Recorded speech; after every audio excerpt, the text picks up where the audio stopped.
The funeral reception smelled of lilies and expensive whiskey, Grandpa Raymond's favorite combination. Maya stood in the corner of his mansion, watching her stepmother Vivian hold court like she'd been born to it, though she'd only married into the family 3 years ago. "Maya, sweetheart."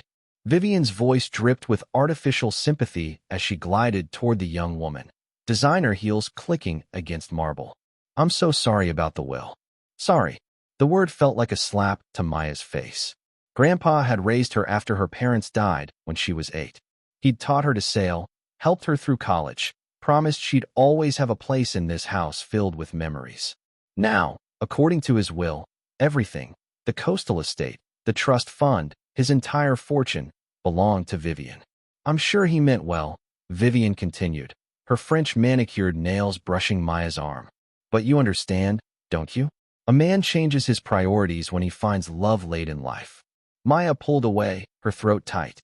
At 26, she was supposed to be launching her marine biology career, not scrambling to figure out how to pay rent. The research position she'd accepted in California didn't start for 3 months, and her savings would barely cover 2. There must be something wrong, Maya whispered to Uncle Peter, Grandpa's younger brother, as Vivian drifted away. "He wouldn't just forget me." Uncle Peter's weathered face crumpled with guilt. "He was different after Diane died, Maya. Lonely. Vivian made him happy those last years. Maybe happy enough to be foolish. Or manipulated." He sighed, looking older than his 70 years. "The will's ironclad. Leonard Hutchins himself drafted it, best estate attorney in the state." "I'm sorry, kiddo. Sometimes life isn't fair." Maya left the reception early, unable to watch Vivian accept condolences like she'd lost anything more than a meal ticket. The drive to her cramped studio apartment blurred through tears. She'd lost her grandfather 6 months ago, really, to the brain tumor that stole his sharp wit and left him confused, dependent. But she'd thought his love for her would somehow survive in legal documents, in provisions made during clearer times. That night, sleep eluded her.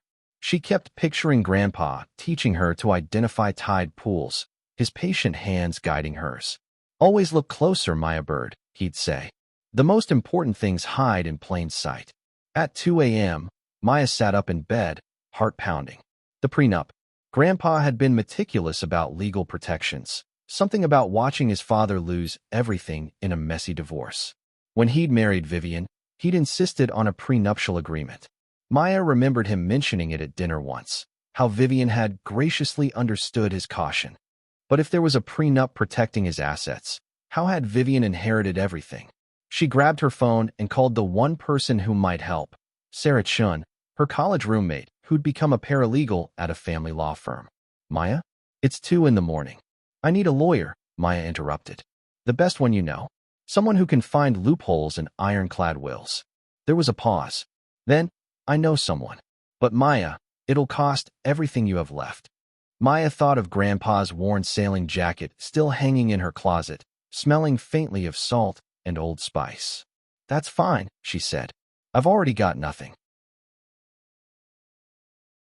Marcus Webb's office occupied the 3rd floor of a converted brownstone in downtown Portland, far from the gleaming towers where Leonard Hutchins practiced. Sarah had described Marcus as brilliant but difficult, a former big firm attorney who'd gone independent after, as she vaguely put it, disagreeing about ethics. He looked younger than Maya had expected, maybe late 30s, with intelligent dark eyes behind tortoiseshell glasses and the kind of focused intensity that made her sit straighter. "Your grandfather's will," he said without preamble, reviewing the documents she'd brought, "is indeed exceptionally well-crafted. Witnessed, notarized, filed properly. Updated just 8 months ago." Maya's heart sank. "So there's nothing?" "I didn't say that." He looked up, the hint of a smile playing at his lips. "I said it was well-crafted. Not impenetrable. Tell me about the prenup." "I don't know much. Just that it existed. Grandpa was always careful about protecting family assets." "Do you have a copy?" "No. But wouldn't it be on file somewhere?" "Not necessarily. Prenups are private contracts between spouses." Marcus leaned back in his chair, fingers steepled. "However, if your grandfather was as meticulous as you describe, he'd have filed his copy somewhere. Safe deposit box. Home office. Vivian's having the estate cleared next week. She's already selling the house. Something flickered across Marcus's face, calculation mixed with what might have been righteous anger. Then we move quickly. I'll need access to your grandfather's papers before they're destroyed or lost. How? Vivian won't let me in. Does she know you're contesting the will? Not yet. Good. Then you call her right now. Tell her you'd like to collect a few personal mementos, photographs, maybe his sailing jacket. Appeal to sentiment. Women like Vivian enjoy displays of grief from displaced heirs. Makes them feel magnanimous. His cynicism stung, but Maya knew he wasn't wrong.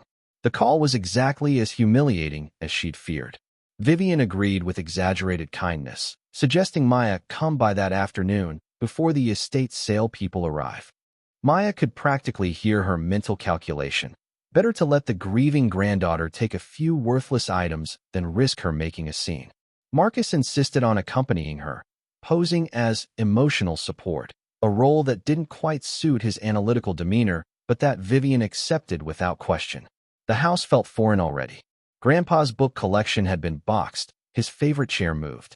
Vivian watched from the doorway as Maya gathered photographs with trembling hands, trying not to look at Grandpa's study where Marcus had slipped away. It's hard, isn't it? Vivian's voice held false warmth. Letting go. But Raymond would want you to move forward, not cling to the past. Maya bit back a response. Vivian had known him 3 years. She'd known him 18. Marcus emerged 15 minutes later, his expression carefully neutral. I think Maya has what she needs. In his car, he pulled out his phone, showing her photos of documents. Your grandfather's filing system was admirably organized. Last drawer, left side, labeled legal, Vivian. He swiped through images. Marriage certificate, insurance policies, and this. The prenuptial agreement. 43 pages of dense legal language. That's it. Maya's hands shook as she took the phone. This could help. Maybe. I need to review it thoroughly. But Maya. He paused, meeting her eyes. There's something else. I found a letter in that same folder. Addressed to you. He handed her an envelope, Grandpa's spidery handwriting across the front. For Maya Bird, if things go wrong. Her vision blurred. He knew. He knew something was wrong. Read it at home, Marcus said quietly. And call me after. Because if what I suspect is true, we're not just fighting over an inheritance. We're exposing fraud. Grandpa's letter was dated 2 months before the will was changed, written in the shaky hand that had characterized his final year. My dearest Maya Bird, if you're reading this, then my worst fears have come true, and I wasn't strong enough to protect what I built for you. The tumor makes everything fog and confusion now, but I have moments of clarity, bright windows where I see what Vivian is doing. I try to be careful. The prenup was meant to protect you. But she's clever, Maya. She's convinced me to sign things during my confused spells, things I only remember in fragments afterward. Leonard Hutchins keeps assuring me everything's proper, but he's Vivian's friend more than mine now. She brought him to me, did you know? After my own lawyer retired. I want you to find the prenup. There's a clause on page 38. My lawyer insisted on it after what happened to Dad. I called it the clarity clause because it protected my judgment during times when I might not have any. Look closely, Maya Bird. Like the tide pools. The most important things hide in plain sight. I love you. I'm sorry I won't be stronger when you need me to be. Grandpa. Maya called Marcus immediately. Page 38. He says there's something on page 38. I'm looking at it now. The rustling of papers carried through the phone. Jesus. Maya, I think your grandfather might have been the most cautious man in Maine. Listen to this. In the event that Raymond Holbrook is diagnosed with any condition that substantially impairs cognitive function, decision-making capacity, or judgment, any amendments to this agreement or to his estate plan made subsequent to such diagnosis shall be void and unenforceable unless unanimously approved by a competency board consisting of. There are 3 names listed. Medical professionals, by the look of it. Maya's heart raced. The tumor was diagnosed 14 months ago. The will was changed 8 months ago. Exactly. Which means if we can prove the change violated the prenup's terms, the new will is invalid. The old will stands. She could barely breathe. What did the old will say? We'll need to get it from probate records, but typically, significant estate revisions would have occurred years apart. If your grandfather was as protective of family assets, as you say, everything would have been held in trust for blood relatives. For me, The next week was a blur of legal maneuvering. Marcus moved with surgical precision, filing emergency motions and deposing the 3 doctors named in the prenup, a neurologist, a psychiatrist, and Grandpa's longtime primary care physician. None had been consulted about estate changes. None had approved anything in writing. Leonard Hutchins, it turned out, had never seen the prenup. When Vivian hired him to draft the new will, she'd assured him there were no existing agreements that would be affected. He'd taken her word. The hearing was scheduled for a Friday morning. Vivian arrived with her own attorney, expensive suit, practiced smile. She looked confident until Marcus began presenting evidence. Medical records showing Grandpa's deteriorating cognitive state, the prenup with its clear protective clause, testimony from the competency board members who'd never been contacted. Your Honor, Marcus argued, his voice carrying the weight of righteous certainty. Raymond Holbrook went to extraordinary lengths to protect his granddaughter's inheritance from potential exploitation. He understood, tragically, that illness might make him vulnerable. The clarity clause in his prenuptial agreement wasn't just legal boilerplate, it was a safety mechanism, one that was deliberately circumvented. The judge reviewed the documents with careful attention. When she finally looked up, her expression was grave. The prenuptial agreement is clear and unambiguous. The protective clause was triggered by Mr. Holbrook's diagnosis and remained in effect at the time of the will revision. Mrs. Holbrook, she turned to Vivian, whose perfect composure was cracking. Did you know about this clause when you retained Mr. Hutchins? Raymond never mentioned. The prenup was in his files. The same files you've been preparing to clear out. The judge's tone sharpened. I'm invalidating the revised will. The previous estate plan, dated 7 years ago, will be reinstated. This hearing is adjourned. Vivian's face transformed, fury breaking through her careful mask. This is ridiculous. I was his wife. I took care of him when no one else.